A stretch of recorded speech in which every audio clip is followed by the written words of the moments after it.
शुरुआत में कुछ भी नहीं था, न आकाश, न धरती, न तारे, बस अंधकार था।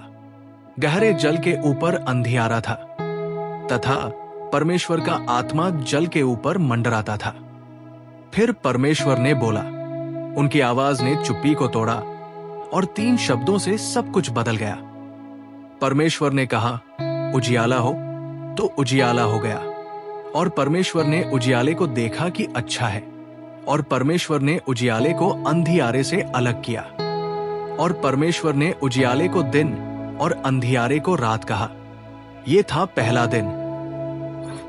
दूसरे दिन फिर परमेश्वर ने कहा, जल के बीच एक ऐसा अंतर हो कि जल 2 भाग हो जाए।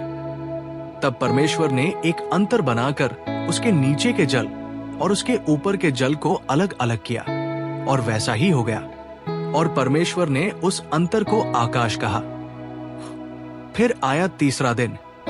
परमेश्वर ने पानी को एक जगह इकट्ठा किया, जिससे सागर बने और सूखी जमीन प्रकट हुई। लेकिन परमेश्वर यही नहीं रुके। उन्होंने पृथ्वी को हरे भरे पौधों से ढक दिया, फूलों से सजे पेड़, फल देने वाले पेड़ और हल्की हवा में झूलते घास।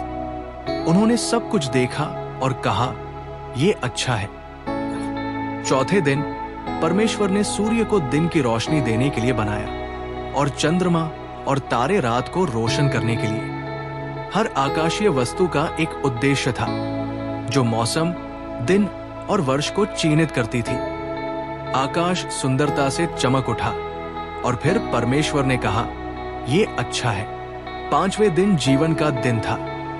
परमेश्वर ने समुद्रों को हर प्रकार की मछलियों से भर दिया, छोटी मछलियों से लेकर विशाल व्हेल तक। और आकाश जीवित हो उठा पक्षियों से, जिनकी पंखें फैलकर उड़ रही थी। परमेश्वर ने उन्हें देखा और कहा, यह अच्छा है। 6ठे दिन परमेश्वर ने भूमि पर चलने के लिए हर प्रकार के जानवर बनाए, लेकिन उनका सबसे बड़ा कृतित्व अभी बाकी था। परमेश्वर ने पृथ्वी की मिट्टी से एक आदमी को बनाया और उसमें जीवन फूंक दिया। इस आदमी का नाम आदम था। वो पहला मानव था। फिर परमेश्वर ने एक महिला, हव्वा, को उसका साथी बनाने के लिए बनाया। परमेश्वर ने उनको आशीष दी और उनसे कहा, फूलो, फलो और पृथ्वी में भर जाओ। परमेश्वर ने जो कुछ भी बनाया था, रोशनी, आकाश, धरती, समुद्र, तारे, जानवर और मानव, उसका निरीक्षण किया और देखा कि यह बहुत अच्छा था। और 7वें दिन परमेश्वर विश्राम करने लगे। ये इसलिए नहीं था क्योंकि वह थक गए थे, बल्कि उदाहरण प्रस्तुत करने के लिए। विश्राम सृजन के लय का एक हिस्सा है। ये कहानी हमें याद दिलाती है कि दुनिया को ध्यान और उद्देश्य के साथ बनाया गया था।